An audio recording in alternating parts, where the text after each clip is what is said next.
reflecting on receiving tuberculosis tests in 2011/2012 in relation to living in Africa.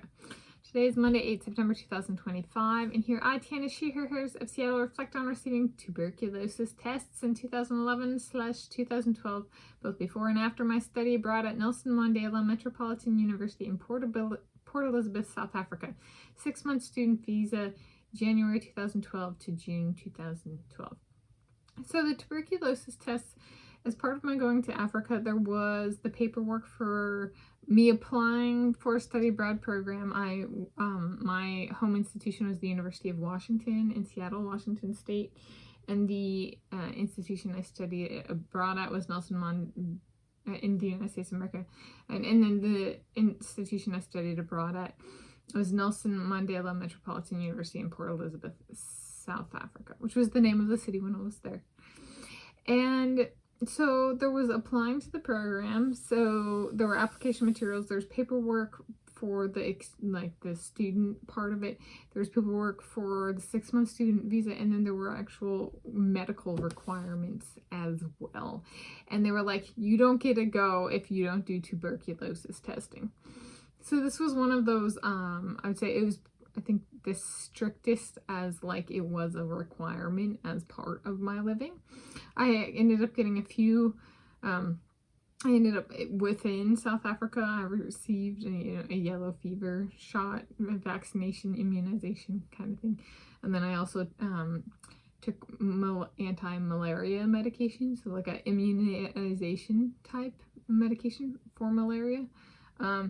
So and that was also required. And so there were actually a number of international travel with medical restrictions, yes. And that was not just travel, but living abroad. And so tuberculosis tests were required. I went to, I think, if I'm recalling correctly, I got this one done in like November 2011 at the University of Washington, a medical clinic up over here in Shoreline. And then when and it was a straightforward, it wasn't an invasive test. It was, I think, if I recall correctly, it was like, for the medical industry, relatively non-invasive, relatively good turnaround on like the results and like whether I had tuberculosis or not. And it was like relatively non-invasive, which was I thought was very cool. So there was the pre-departure, and then once I got back from South Africa, I moved to Hawaii, and this is one I want to say I got done in Hawaii on campus in the student so I transferred institutions. So it was and so that would have been University of Hawaii at Manoa in Honolulu, Hawaii. If I'm recalling correctly, I had to go in for a physical and get the follow-up to TB test. But there was something about, I think it needed to be through like a school's medical thing, medical system, if I'm recalling correctly. So if not, it was the UW Medical Clinic. But I think that one I got done in Hawaii because I ended up having some stuff that I was like, and then I ended up getting, So there was, it was a part of that, and it was one when I got back, it was straightforward to do as well.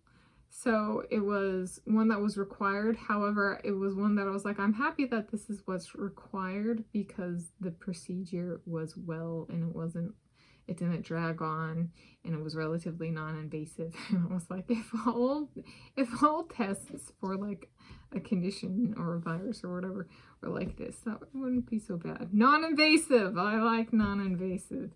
So reflecting on receiving tuberculosis tests in 2011/2012 in relation to living in Africa, it went well. And the competition result, it was a competition result. I did not get tuberculosis. So that means when I got my tests back, I was healthy. It was a no on having tuberculosis. So that's a lot of people, for at least to that point in my life, I was the only person I knew who had tuberculosis testing. So, depending on what time one lives in and where one's at, it could be true competition result, as in it's you're part of my family if you've been through it, especially at that point in time. So